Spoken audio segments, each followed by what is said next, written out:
And Wanja just mentioned that women are not homogenous, you know. Absolutely. And when you're looking at, there's always this idea that we have every election cycle. Do women vote as a bloc? You know, especially when you're looking at who do we campaign to?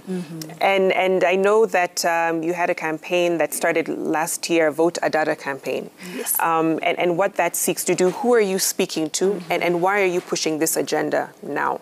Okay. Thank you, Vicky. So the FIDA Kenya Vote Adada campaign is our initiative to be bold and unapologetic about backing any girl who's above 18, because you have to vie for office when you're above 18. Whether you're from a marginalized community, a minority community, mainstream community, it is non-partisan, and you were very clear about it from the beginning. For us, the agenda is we want to see more women in strategic positions who we can propel to be able to get into office and be able to make a difference. So when we started the campaign, I'll give the example, actually in August of 2021, Honorable Martha Karua is actually the one who flagged it off. And at that time, she had not declared, we didn't know how the story would change. But at the same meeting we had her, we had women from ODM party, from UDA party, from every other, even the smaller parties, including women who are declared, I am non-partisan, I'm independent. And for us, that's the beauty of the Vote Adada. We are calling upon any woman, and we are supporting all of them, those in political parties, as well as the independent candidates, because we'll have a number of independent women candidates. And the idea is that we should be able as a country to give them a level playing field. And we know aspects, as have been mentioned, one, electoral violence and a lot of shaming and singling out women candidates, especially on social media, is often witnessed. That has to be dealt with.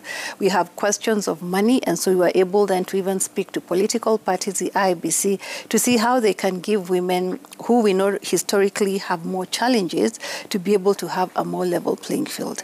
Interestingly, we were never worried about things such as qualifications. Because, you know, women, even if you decide today I want to run to be a member of county assembly, I can assure you those women are well prepared. They've thought through their campaign, because you have to prepare twice or thrice as hard as a gentleman to be able to vie for office. So for us was more to deal especially with the historical challenges. So one, finances, to be able to make them think beyond the box. So we are not able to give you money as feeder, but there's innovation around how you can run your campaign.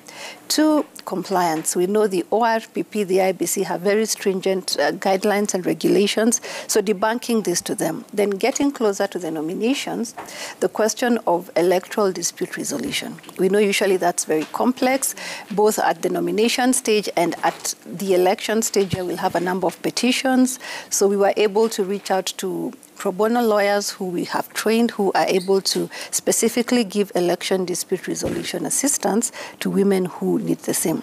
But we are also trying to learn as a country. Yeah. If you look at the 2017 Kenya National Commission on Human Rights report on police brutality, the elements of SGBV came out as it was not deliberate. It was something that they came across and that caught the attention of the nation, that as we monitor what happens, especially in the pre- and post-election scenario, we must be able to also keep tabs of how vulnerable groups, especially women, are affected. So for this time round, as a first-time initiative, FIDA has deployed SGBV monitors across the country, who we have trained, who will help us document every step of this electoral cycle for purposes of us learning as a country. What makes women exceptionally vulnerable? What are the trends we are seeing in terms of the violations they are facing?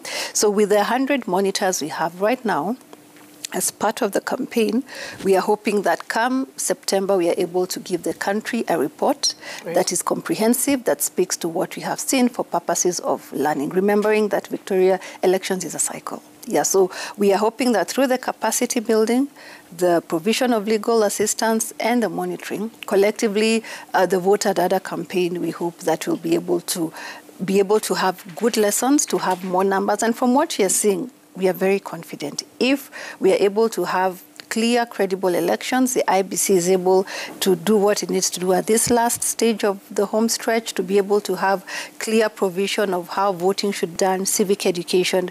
Women will be able to come out. And it's interesting you question that do women vote as a bloc?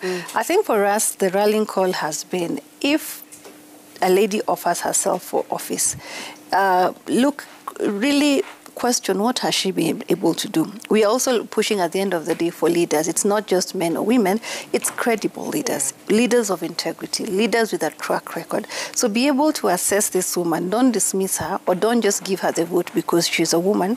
What's her track record? And for you to assess that, you must give her equal opportunity to sell her campaign.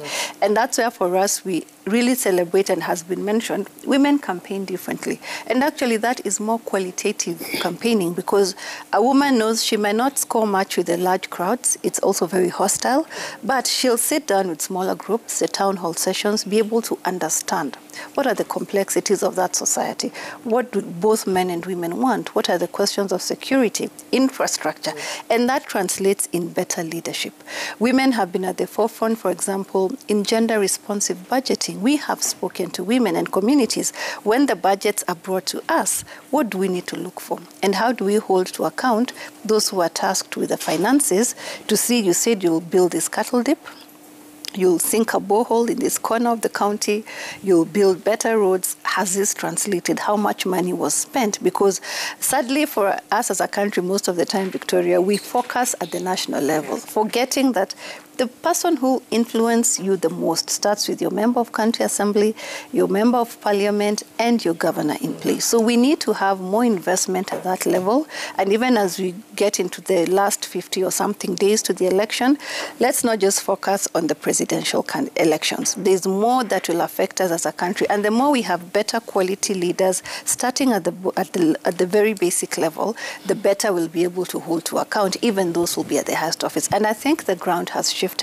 What we celebrate is, for a lot of Kenyans now, they invested. They're like, okay, fine, maybe I've made up my mind on who I'll vote for as president. But when it comes to where I live, don't tell me who to vote for. And that, I think, is a kind of political education we need to consistently have, even beyond 9th of August, that they need to be very careful to scrutinize who's your county assembly member, who's the chairman of the CDF committee, who's your member of parliament, because those are the people who will directly affect your lives and that of your family. And the more we do that, the better it will be for us, and it will be easier then to have that scrutiny at the highest level.